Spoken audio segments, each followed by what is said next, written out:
I'm so sorry about Victoria, she didn't make it. My mother's voice carried across the auditorium lobby, soft but sharp enough to cut through every conversation. People turned slowly. Some looked shocked. Others looked at me with quiet pity. I stood just a few feet away, holding the folded program so tightly it bent in my hands. Failed. Didn't graduate. Disappointment. The words moved like whispers through the air, spreading from one person to another. I felt them land on me, one after the other. But I didn't react. I had learned how to stay still. A woman touched my mother's arm gently. You must be heartbroken. My mother gave a small, sad smile. We are. My father nodded beside her, serious and quiet. I almost laughed. Then the auditorium doors opened, and everyone moved inside. I followed slowly. Moments later, the principal stepped onto the stage. He adjusted the microphone and said, "Next, Victoria Hale." My heart didn't race. It dropped.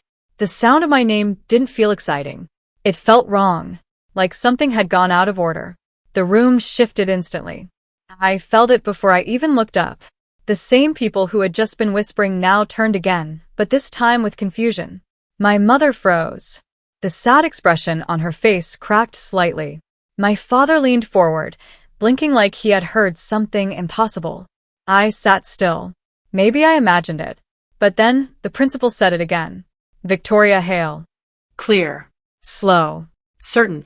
A girl beside me whispered. Wait. I thought she failed. I didn't answer. I stood. Slowly. The movement felt louder than it should have. Every eye followed me as I stepped into the aisle. Their story had already been told. But I was still here, walking straight into something they didn't expect. My name is Victoria Hale, and for most of my life, I had been the quiet mistake in my family's perfect picture. Not loud enough, not confident enough, not impressive enough. At least, that's what they made people believe. My parents didn't insult me loudly. They didn't shout or call me names. Instead, they did something worse. They lowered expectations. Slowly, carefully, until everyone around us saw me the same way they did. Teachers spoke to me gently, like I might break. Neighbors asked about my brother's future, not mine. At family gatherings, I stood in the background while my life was explained without me. She's trying. She'll get there. It sounded kind, but it wasn't. It meant I was less. And over time, people stopped looking for proof otherwise. Because when a story is repeated enough, it becomes easier to believe than question. My younger brother, Tyler, was everything I was not. Confident, funny, effortless. People noticed him the moment he entered a room. My parents loved that about him. When he got a B, they said he was under pressure. When I got an A, they said that was expected. When he forgot something, they laughed. When I made one mistake, they remembered it. For a long time, they didn't call me a failure directly. But they didn't have to. It lived in the way they spoke. Victoria tries. She means well. She's not like Tyler. Every sentence sounded gentle, but each one carried weight. And slowly, that weight settled on me, until even I started to believe it. Until I began to shrink into the version of myself they had created. Quiet, careful, almost invisible. The story they built about me didn't happen all at once. It grew slowly, like something you don't notice until it fills the whole room. When I did well, it was luck. When I struggled, it was proof. My achievements became smaller in their telling. My mistakes became louder. At gatherings, people stopped asking me about my future. They asked my parents instead. How's Victoria doing? And my parents would sigh softly. She's still figuring things out. We're hoping she improves. I would stand there, smiling politely, while my life was explained without me. It felt strange at first. Then it became normal. And that was the worst part. Because once something feels normal, it becomes harder to fight. So I stopped trying. At least on the outside. Junior year was the first time I saw everything clearly. I won first place in a statewide academic competition. Months of work. Late nights. No help. I did it alone. For a moment, I thought things would change. At dinner, my father told relatives about it. but he said Tyler helped me prepare. I froze. Tyler didn't correct him. He just smiled. Everyone praised him. Great job, Tyler. You're such a good brother. I sat there, holding my own achievement in silence. I could have spoken. I could have said the truth. But I already knew what would happen. You're being ungrateful. Why are you making this a big deal? So I stayed quiet, and something inside me shifted. Not loudly, not in a way anyone could see, but in a way that changed everything. That night, I stopped trying to be seen by them. Not in a dramatic way. Not all at once. Just slowly, quietly. I stopped talking about my grades. Stopped sharing my plans. Stopped asking for their approval. If they believed I was struggling, I didn't correct them. Because I finally understood something. They didn't want the truth. They wanted a version of me that made sense to them. So I gave them silence instead. And in that silence, I started building something new. I worked harder, focused more. But this time, it wasn't for them. It was for me. Each late night meant something different now. Each small success felt stronger. Because it belonged only to me. And for the first time, that felt enough. At home, nothing changed. I was still the struggling daughter. Still quiet. Still overlooked. But outside, everything was different. I was at the top of my class. I took advanced courses. I stayed after school, asking questions, learning more, pushing myself further. Teachers trusted me. They noticed my work. But I didn't tell my parents.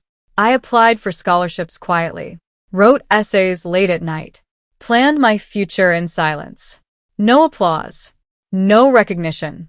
Just progress. At first, it felt strange hiding something so important. But then it felt peaceful. No pressure. No expectations. No one to take credit. Everything I achieved belonged only to me. And that made it stronger. I didn't need them to believe in me anymore.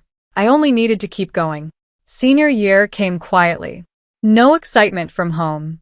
No questions. Just the same quiet assumption that I would struggle. Final exams arrived. And this time I felt ready. Not nervous. Not unsure. Just focused.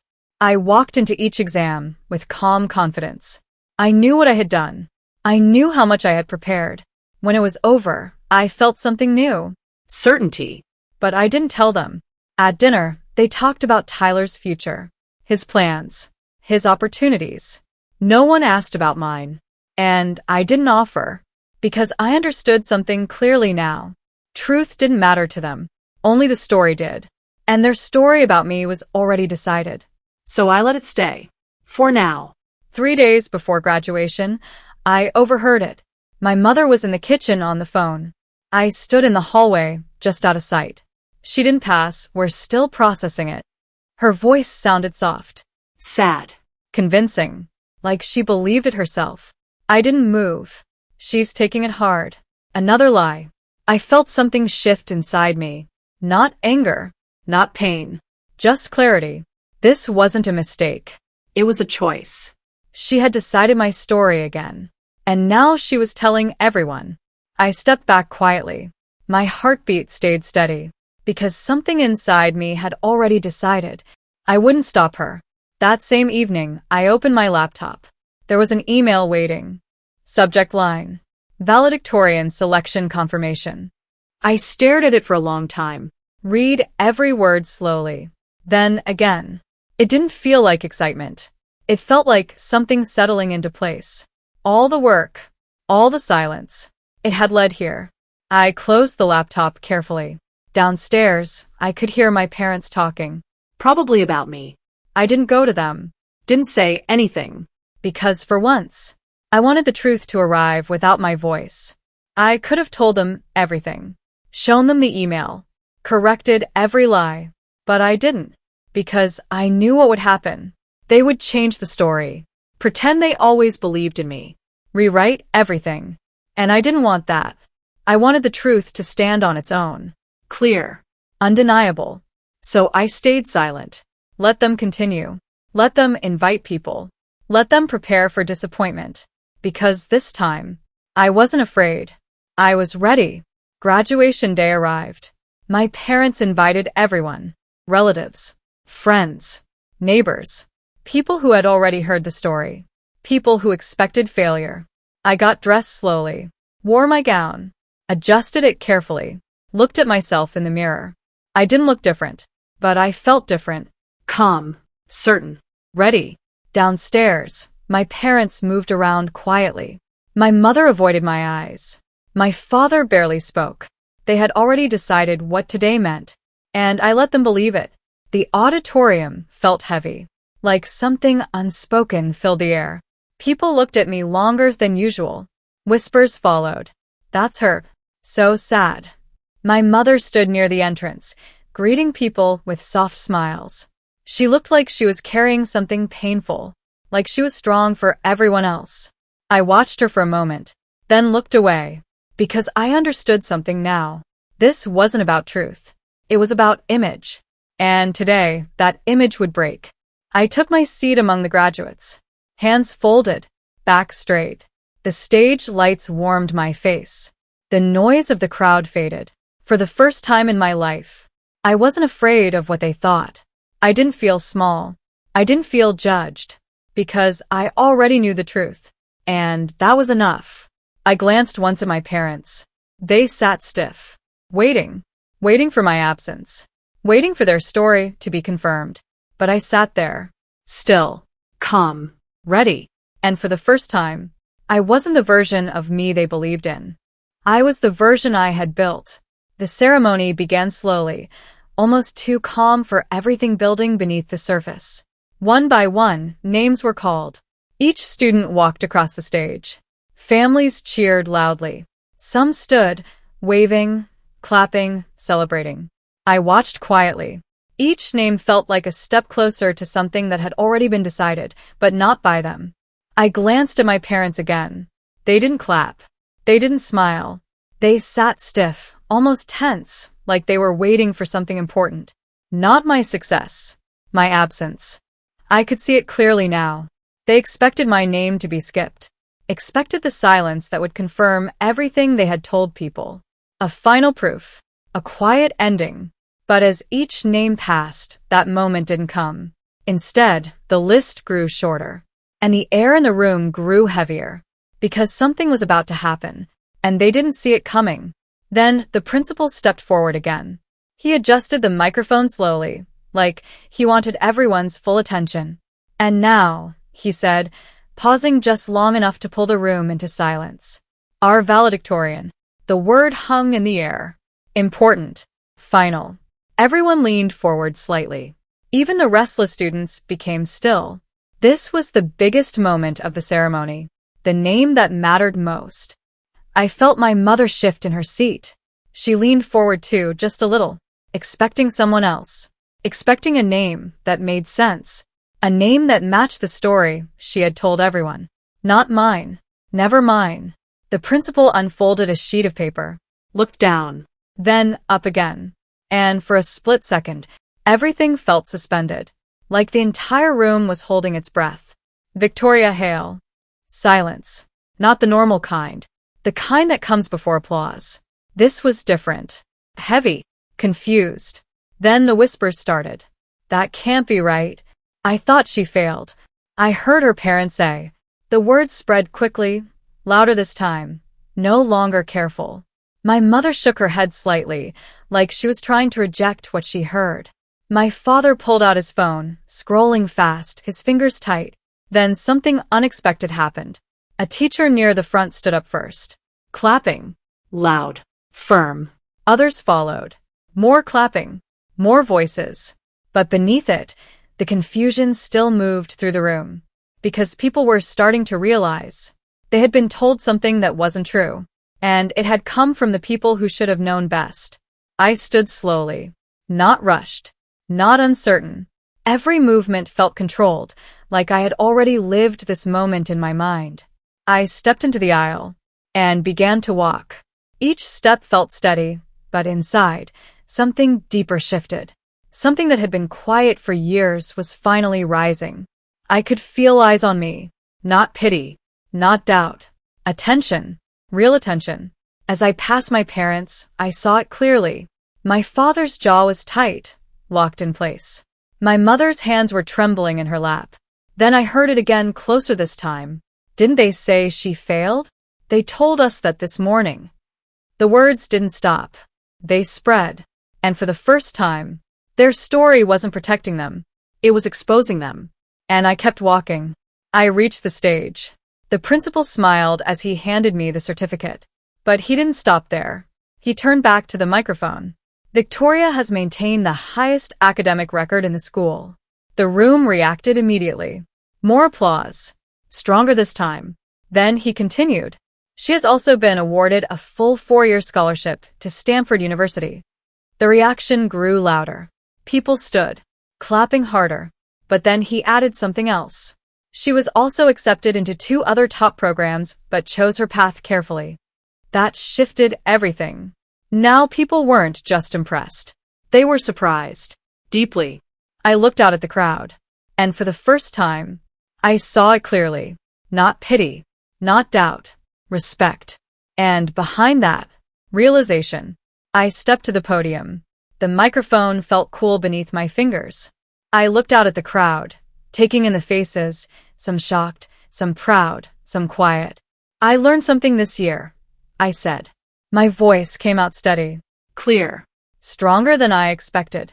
That sometimes people decide who you are before you get the chance to show them.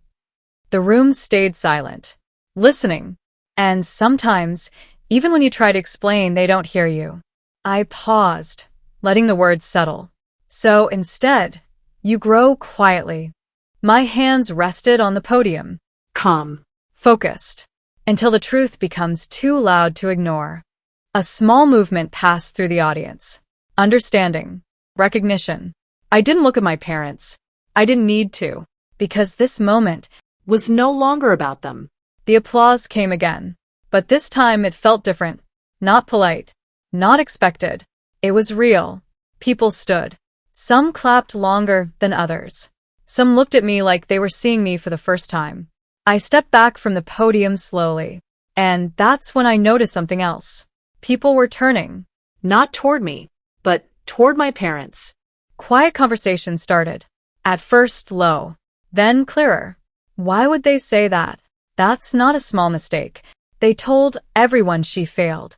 The same crowd that had believed them now questioned them. And there was no easy answer.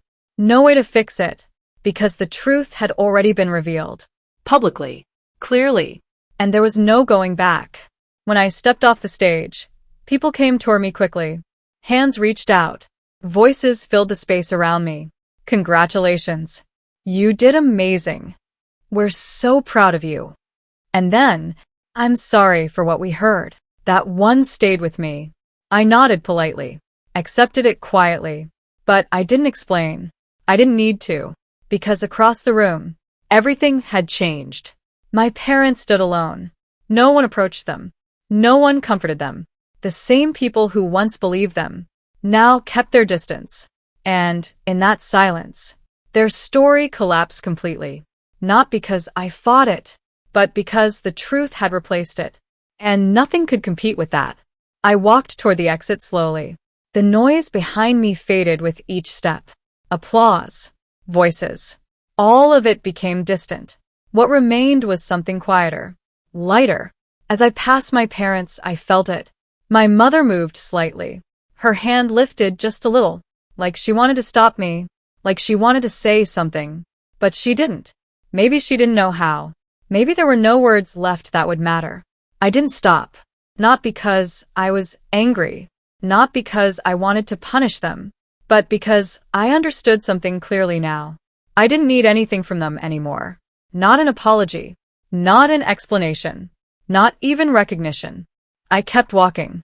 And for the first time, it felt like I was moving forward. Not away. That fall, I left for Stanford. A new city.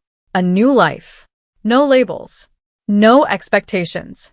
No quiet stories being told behind my back. Just space. And truth. I built something stronger there. Not just success, but confidence. Clarity. Peace. I spoke when I wanted to. I stayed silent when I chose to. But it was always my choice. And sometimes late at night, I would think about that day. Not with anger, not with regret, but with understanding. Because the most powerful thing I learned wasn't about proving them wrong. It was about something else. You don't need to fight every lie. You don't need to explain your worth. Sometimes, you simply outgrow the place that refused to see it. And when you do, you don't look back.